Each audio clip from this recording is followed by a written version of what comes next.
Assalamualaikum warahmatullahi wabarakatuh.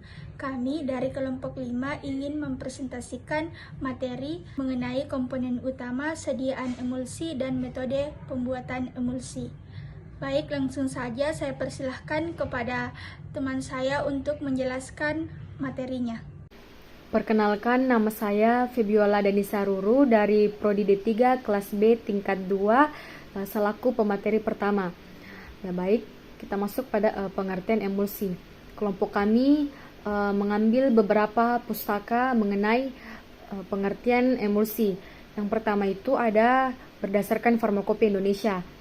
Emulsi adalah sediaan yang mengandung bahan obat cair atau larutan obat terdispersi dalam cairan pembawa, distabilkan dengan zat pengemulsi atau surfaktan yang cocok.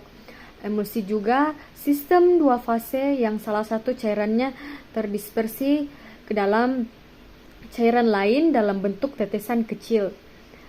Kemudian menurut Anif tahun 1993, emulsi suatu sediaan yang mengandung dua zat yang tidak mau bercampur, biasanya air dan minyak, di mana cairan yang satunya terdispersi menjadi butir-butiran kecil dalam cairan yang lain. Kemudian menurut Jenkins 1957, emulsi yang digunakan dalam bidang farmasi adalah sediaan yang mengandung dua cairan yang tidak bercampur atau diantaranya terdispersi secara seragam sebagai globul. Selanjutnya tipe emulsi. Tipe emulsi ada dua tipe. Yang pertama itu emulsi tipe oil in water atau minyak dalam air. Adalah emulsi yang terdiri dari butiran minyak yang tersebar ke dalam air. Minyak sebagai fase internal dan air sebagai fase eksternal. Contohnya itu biasanya kita sering dapat dalam kehidupan sehari-hari seperti susu, mayonaise, santan, locon, dan es krim. Kemudian tipe yang kedua itu ada emulsi water in oil atau air dalam minyak. Emulsi ini terdiri dari butiran air yang tersebar ke dalam minyak. Kebalikan dari oil in water, air sebagai fase internal dan minyak sebagai fase eksternal. Contohnya itu ada mentega, margarin, lipstik, sabun padat, semir, dan coklat batangan. Komponen emulsi. Komponen dari emulsi dapat digolongkan menjadi dua, yaitu yang pertama komponen dasar. Komponen dasar atau komponen utama adalah bahan pembentuk emulsi. Terdiri dari yang pertama itu fase disperse, fase internal, dan fase discontinue, yaitu zat cair yang terbagi-bagi atau butiran kecil ke dalam zat cair lainnya. Yang kedua itu fase kontinu, fase eksternal, dan fase luar, yaitu zat cair dalam emulsi yang berfungsi sebagai bahan dasar atau pendukung dari emulsi tersebut. Yang ketiga itu ada emulgator. Emulgator adalah bagian dari emulsi yang berfungsi untuk mensterilkan emulsi. Menurut Scoffieless halaman 318, emulgator terbagi menjadi yang pertama itu berasal dari tumbuhan. Karbohidrat yang banyak digunakan adalah akasia, tragakan, agar, kondrus, dan dextrum. Yang kedua itu berasal dari hewan. Contohnya itu protein, gelatin, kuning telur, albumin, dan kasein. Contoh yang ketiga itu lain-lainnya, yaitu sabun dan basa dan alkohol. Baik, perkenalkan saya Nur Wafik Ose. Saya akan melanjutkan penjelasan materi sebelumnya dari teman saya.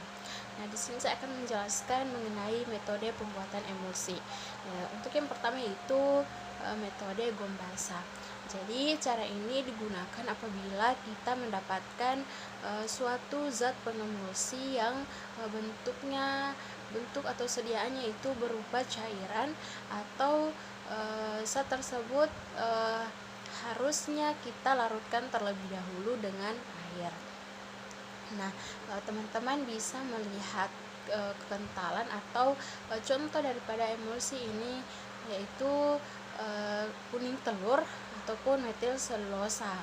Jadi cara pembuatan Gombasa ini yaitu yang pertama kita buat dulu selulosa yang kental.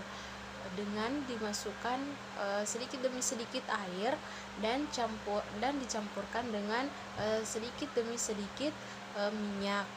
Nah, setelah dimasukkan semuanya, kita aduk sampai homogen dan selanjutnya kita tambahkan sedikit demi sedikit sisa air dan minyak sambil kita aduk sampainya terbentuk suatu emulsi yang baik. Jadi metode selanjutnya yaitu metode gom kering.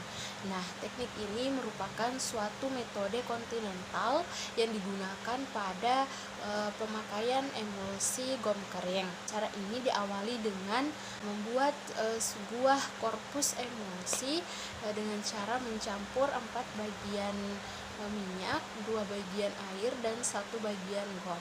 Kemudian kita gerus sampai terbentuknya sebuah korpus emulsi. Selanjutnya itu kita tambahkan bahan lain sedikit demi sedikit sambil kita aduk hingga terbentuknya sebuah emulsi yang baik. Nah, mungkin hanya itu dari saya serahkan kembali ke pemateri selanjutnya.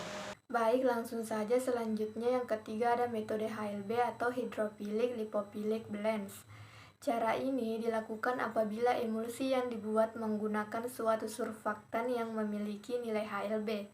Sebelum dilakukan pencampuran, terlebih dahulu dilakukan perhitungan harga HLB dari fase internal, kemudian dilakukan pemilihan emulgator yang memiliki nilai HLB yang sesuai dengan HLB fase internal. Nah, setelah diperoleh suatu emulgator yang cocok, maka selanjutnya dilakukan pencampuran untuk memperoleh suatu emulsi yang diharapkan.